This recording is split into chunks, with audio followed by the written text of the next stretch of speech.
போகிறோம் அப்படின்னா 7ஆம் வகுப்பு 3ஆம் பருவம் இயல் 1ல் இலக்கணம் பார்த்துட்ருக்குறோம். அதில் வந்து அணி இலக்கணத்தில் 3வது அணியான இல்பொருள் உவமை அணி தான் பார்க்க போகிறோம். ஸோ இல்பொருள் உவமை அணி இதோட அணியோட பேர்லேயே அதுக்கான விளக்கம் இருக்கும். இல் பொருள்னால் இல்லாத பொருள், ஒரு இல்லாத பொருளை ஓமையாக கூறுறது தான் அந்த இல்பொருள் உவமை அணி. உலகில் இல்லாத ஒன்றை ஓமையாக கூறுவதே இல்பொருள் உவமை அணி என்பர். எடுத்துக்காட்டுக்கு பார்த்திங்கன்னா, மாலை வெயிலில் மலைத்தூறல் பொன்மலை பொழிந்தது போல் தோன்றியது. அதாவது சாயங்கால நேரத்தில் வெயில் அடிக்கும்போது பெய்யக்கூடிய மழை வந்து எப்படி இருக்குதாம்மா, பொன்மலை பொழிந்தது போல் இருக்குது. இதில் இந்த பொன்மலை அப்படிங்கிற வார்த்தையை பார்த்திங்கன்னா, இது நடக்குமா அப்படின்னா நடக்கவே நடக்காது. என்றைக்காவது தங்கத்தில் மழை பெய்யுமா, பொன்மலை பெய்யுமா அப்படின்னா பொன்மலை பெய்யாது.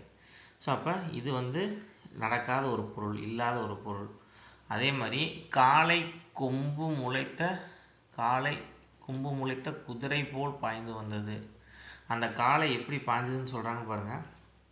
காளை கொம்பு முளைத்த குதிரை போல் பாய்ந்து வந்தது. காளை வந்து குதிரைக்கு கொம்பு முளைச்சது மாதிரி அவ்வளோ வேகமாக வந்துச்சுன்னு சொல்கிறாங்க. அதாவது காளை வந்து குதிரை மாதிரி வேகமாக வந்துச்சுன்னு சொல்கிறதுக்கு காளை கொம்பு முளைத்த குதிரை போல். என்றைக்காவது குதிரைக்கு வந்து கொம்பு முளைச்சிருக்கானா கண்டிப்பாக கிடையாது. அப்போ இதுவும் வந்து இல்லாத ஒரு பொருள். இத்தொடர்களில் பொன்மலை பொழிந்தது போல், கொம்பு முளைத்த குதிரை போல என்னும் உவமைகள் வந்துள்ளன. உலகில் பொன்மலையாக பொழிவதும் இல்லை, கொம்பு முளைத்த குதிரையும் இல்லை. இவ்வாறு உலகில் இல்லாத ஒன்றை ஓமையாக கூறுவதை இல்பொருள் ஓமையணி என்பர். ஸோ இந்த இல்பொருள் ஓமையணிக்கு இன்னும் சில எடுத்துக்காட்டுகள் இருக்குது, அதெல்லாம் பார்க்கலாம். இல்பொருள் ஓமையணி இப்போ தான் பார்த்தோம். இதுக்கு வேறு எடுத்துக்காட்டுகள் பக்கத்தில் சொல்லியிருந்தோம். அது வந்து ஃபஸ்ட்டு பார்த்திங்கன்னா, காணலிலே மீன் பிடித்தேன், காகித பூ தேன் எடுத்தேன். இந்த வரிகளை படித்து பாருங்கள். காணல் நீரில் மீன் பிடிக்க முடியுமா அப்படின்னா கண்டிப்பாக முடியாது. ஏன்னா காணல் நீருங்கிறது அது நீரே கிடையாது. ஸோ அப்போ காணலிலே மீன் பிடித்தேன் அப்படிங்கிறது வந்து இயற்கையில் நடக்காத ஒன்று. அதே மாதிரி காகித பூ தேன் எடுத்தேன், அதுவே அந்த பூவே காகித பூ, அதில் வந்து தேன் எடுக்கவே முடியாது. அடுத்து வந்து பார்த்திங்கன்னா, காளை மாட்டிலே பால் கறப்பான்னு ஒரு சொலவடை இருக்கும். ஸோ ரொம்ப கஞ்சனாக இருக்கிறவங்க வந்து இந்த மாதிரி சொல்லுவாங்க, காளை மாட்டிலே பால் கறப்பான். இதுவும் வந்து இயற்கையில் நடக்காத ஒன்று. அப்போ இதெல்லாமே எதுக்கு உதாரணம் அப்படின்னா இல்பொருள் உவமை அணிக்கு ஒரு சிறந்த உதாரணம். அடுத்து புதுமைப்பித்தன் அவர்கள் எழுதிய ஒரு திரைப்பட பாடல் உங்களுக்கு கொடுக்குறேன், இது பாருங்கள். இதுவும் வந்து இல்பொருள் உவமை அணி வந்திருக்கும். இந்த பாடல் படிக்க முடியாது, நான் படிக்கிறேன் கேளுங்க.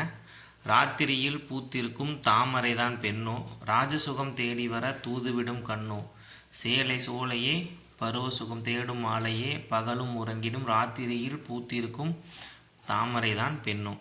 இந்த அடிகளை பார்க்கலாம். ராத்திரியில் பூத்திருக்கும் தாமரை தான் பெண்ணும். இப்போ தாமரை வந்து எப்போ பூக்கும் அப்படின்னா அதிகாலை நேரத்தில் தான் பூக்கும், ராத்திரியில் பூக்காது. அப்போ ஒரு நடக்காத நிகழ்வு, இயற்கையில் இந்த நிகழ்வு நடக்கவே நடக்காது, ராத்திரியில் வந்து தாமரை பூக்காது. ஸோ இதை இந்த மாதிரி கவிதையை வந்து அந்த செய்யுளோட அழகுக்காக சொல்கிறது தான் அணி இலக்கணம். அப்படி இயற்கையில் நடக்காத ஒன்று, இல்லாத ஒரு பொருளை சொல்கிறது தான் இந்த அணி, இல் பொருள் உவமை அணி அப்படிங்கிறது.